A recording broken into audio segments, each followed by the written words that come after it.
You may be seated. I just noticed that you have questions even before I've said anything. I mean that you're not interested in what I want to say. You just want to ask me questions. Therefore, I'm not going to also waste too much of your time. But I want to first begin by welcoming the members of the Fourth Estate to this session. I have had a very long relationship with the media. I know that the media has got a very, very important role to play in any society because you're the ones who convey the information to the people. And development is about the people. So the people need to be properly informed. That is what helps them to make correct decisions. So last evening, I had the opportunity to talk at length about my vision for the African Union. I had made a decision to come because this position is becoming vacant next year. And after consultations, many of my friends across the continent, they felt that I should offer myself for the position of leadership at this moment in time. We all, among those friends of mine, are Pan-Africanists. And you know, Pan-Africanism is an ideology coined sometime in the last century. Its intention is to try to emancipate the people of Africa and to raise Africa to the rest of the world level so that African people can be treated as equal citizens of this globe. As you know, it came against the background of colonial domination of the continent. It raised the consciousness of African people to fight for their liberation. And through a bitter struggle, eventually independence was won across Africa. First, you know, the Ghana was the first African country to become independent. But before that, you need to know that Ethiopia, where we are, is the oldest African country. In other words, Ethiopia was never colonized.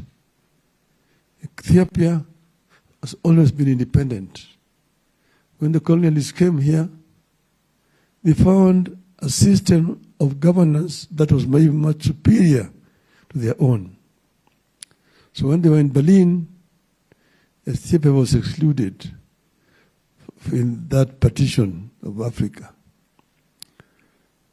But Ethiopia also suffered in that period because of discriminations and so on. So Ethiopia played a role in supporting liberation movements across the continent.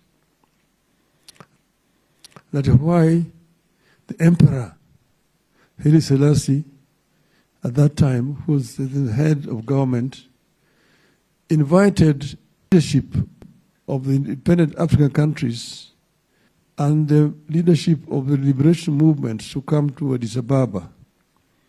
And Addis Ababa became the venue for the formation of Organization of African Unity here. And 2 weeks ago, to celebrate the opening of a refurbished the African. Then the founders of African Unity who were here. There were several heads of state from the country, the countries in the continent which were independent. There were several heads of state from the country, the Kwame Nkrumah.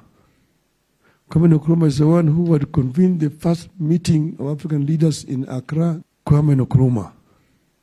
Kwame Nkrumah is the one who had convened the first meeting of African leaders in Accra, Ghana, in 1958. It was here. Ahmed Sekou Touré, who had led the second independent country, that is Guinea, 1958, was here. Mwalimu Julius Nyerere was also here. Leopold Sédar Senghor of Senegal was here. Houphouët-Boigny of Côte d'Ivoire was here. Dr. Nnamdi Azikiwe of Nigeria was here. And that's when Organization of African Unity was formed. The focus in helping or assisting the unliberated countries of Africa to get freedom. A movement was coined here, which is called PAFMEXA, Pan-African Freedom Movement for Eastern, Central, and Southern Africa. And they went further because in South Africa, the whites were saying that South Africa was already independent. But then it came up what was called the NIBMA, No Independence for Majority Rule.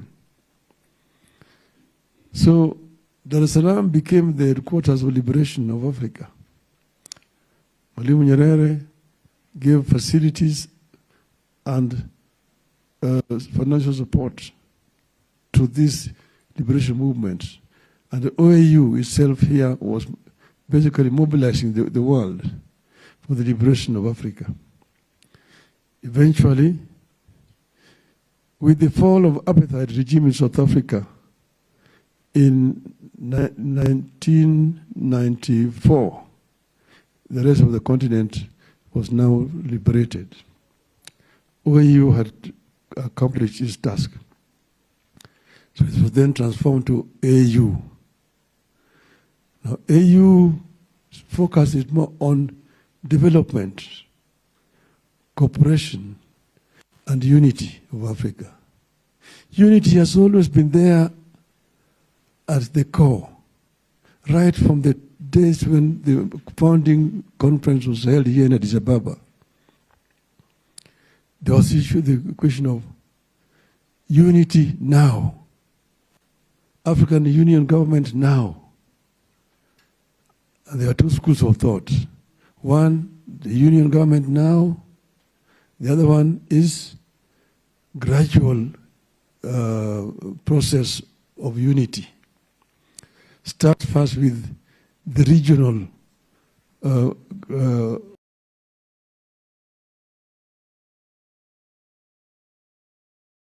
the building block